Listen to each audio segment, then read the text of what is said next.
All right, let's talk about discomfort. Discomfort that comes with quitting drinking alcohol, the discomfort that comes with taking responsibility for our lives, the discomfort that comes with making some of the necessary changes that we want to make or that we need to make, not only if we want to stop drinking alcohol, but get to that best possible version of ourselves. Discomfort is a natural part of the human experience. You know, it's certainly a natural part of any big change like stopping drinking alcohol, and it's something that we really need to embrace if we're going to get ahead and live that best possible life. Yeah, it's easier said than done, of course. You know, embracing discomfort when you're quitting alcohol can be difficult. You know, the road where your life is flourishing is not an easy one to be on, but it's important to remember that discomfort doesn't last long. It's temporary, and it kind of ebbs and flows. You know, some days you're going to feel more uncomfortable than on other days.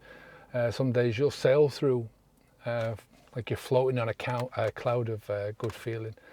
And this is where the journey seems to be so easy. And it's all up here, right? It's all up here. So if discomfort is natural and if it's an expected part of the journey, I don't think it's something that can be overcome, so to speak. I think it's something that you're managing, something that you're trying to control.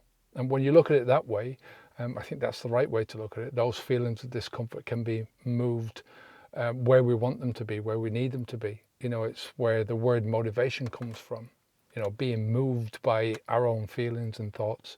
So by using the right types of thoughts, it becomes much more a realistic thing to actually control the intensity of the emotions that you're going through and reduce their impact that they have on you. So with that understanding, you can not only overcome discomfort or manage your discomfort, but you can also achieve lasting a good life. So I think it's the first thing to accept is that discomfort is a part of the natural process. Don't fight it. Don't try and avoid it. Just accept it as it is. Next, remember that discomfort is always going to be temporary, you know, if you allow it to be. It's all in your head, like I said. So it's all controlled in the head. It's going to be as long or as short as you allow it to be. But at the end of the day, one way or another, this too shall pass. That's what we've got to keep in mind. You know, as you're going through the journey, don't look at how far you've got to go. Keep reminding yourself that this is a process, and remind yourself of the progress that you've made so far, how far you've already come, and the benefits that you're already experiencing as a result of taking this decision, of leaving the alcohol behind, and you're taking a different path. Next, you have to have a target, even if it's only a short-term one, and you have to use that target to get a plan together about how you're going to get there. You know, it's something that gives you a sense of direction and purpose. It keeps you moving forwards, but more importantly, it keeps you thinking forwards instead of thinking about the things that you're going to be missing out on. And I say that with a laugh in my heart, because I know by experience that once you get beyond a certain point in your mind in this journey, you're going to develop a sense of yourself where you know that there's nothing, absolutely nothing to be missed in your drunken past, and you'll know that in your heart. So once you've done that, what next? Take action. That's the next part of the puzzle. Discomfort is a call to action.